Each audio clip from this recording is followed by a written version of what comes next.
the artist's nightmare, the blank canvas. First thing I did was to lock in the background. This is my first undercoat for the background. You see it looks awfully dark. Then I move on to the clothes, and I'm putting in the basic folds and tones on it. The sari, which once you look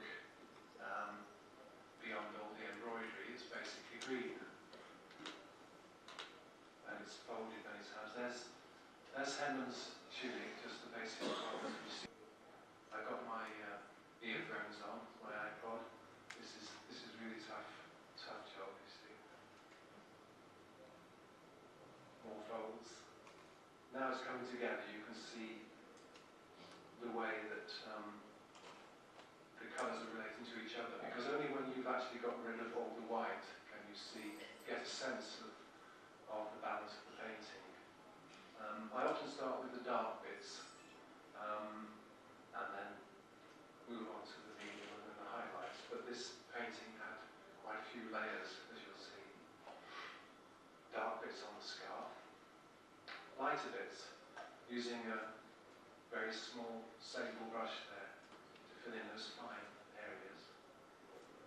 These are the kind of colours I was mixing for Heman's scarf. That's alizarin crimson in the middle, some black, and a kind of slightly purpley earth colour as well, mixed in various proportions.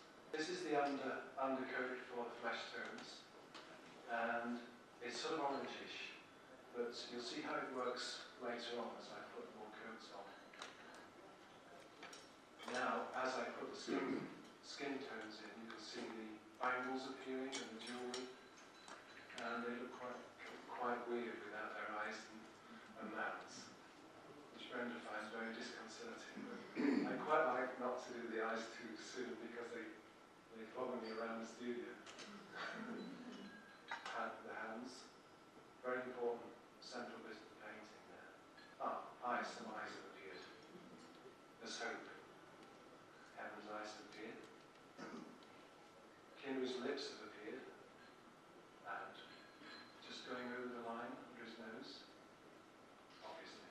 Now here I've laid down a drawing, a sort of chalk drawing, which has got the basic embroidery, and I'm painting in those little red squares. The sari is the green silk with a pattern, I think it's a batik, a pattern in the silk with red and yellow, and then there's embroidery. I believe it took 6 months to embroider this sari, so I'm glad I wasn't painting all of it.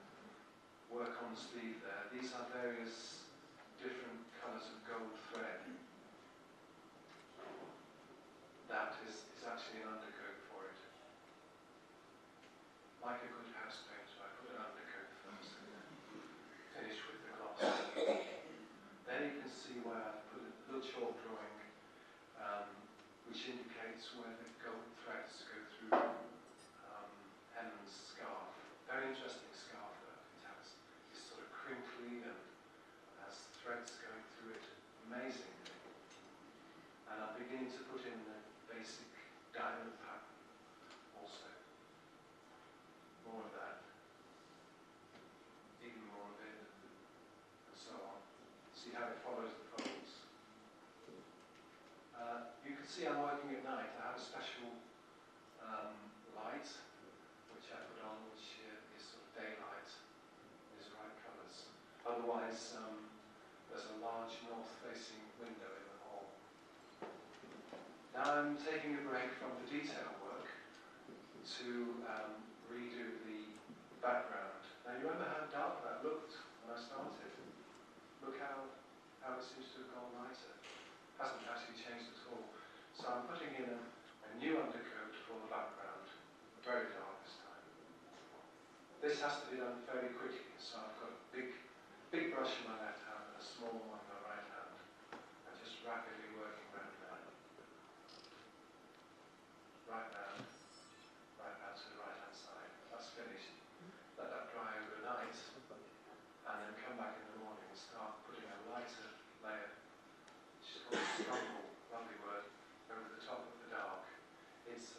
layer that you can see through a little bit. It's not exactly transparent, it's not opaque either. And my idea was to mix with this earth colour, make it more greenish. I'm talking very slight differences here. More greenish on this side because Heman's scarf is red, and then go a bit more reddish on this side. But it was also going from light to dark. So you'll see how I accomplish this. I'm furiously mixing my colours. And then this is the point where the two different colours combine. I remember saying to Brenda, do you think this is going to work? Because if it doesn't, I'll just have to start again. And she said, yeah, I think so. Carry on. So I did. Blended them. You see the speed of the movement of the brush? Right down to the bottom. Getting quite dark in that bottom left-hand corner. And that's the finished background. Then I think it was back to the detail again. No rest for the wicked. Putting more detail on Heman's head. It's said that a portrait, definition of a portrait, is a painting of somebody where there's something wrong with the lips. And I can understand that because of all the parts of the face, that's the one that I have the most problems with. Eyes, got ears that I love. The lips, they're so mobile. And they're part of your face, but they're slightly different colour. So here I am trying to match a colour. Mix it in on the palette knife to see where it goes. Back to the hands. Now here I think I started, I call it knocking back. All that area around the clasp hands, I wanted it to be less important so that the hands would come forward. So I'm making it darker, duller all around the hands. And I just turn the painting, whatever's the most convenient way to work. And then I'm working into that shadow area of Heman's tunic, which is heavily embroidered. I think there's a detail of that coming up. I was standing back to see whether, really looking at that effect around there, see whether it's come off. Then working into the embroidery on Heman's tunic. I love these shots. They seem to be peeking over my shoulder.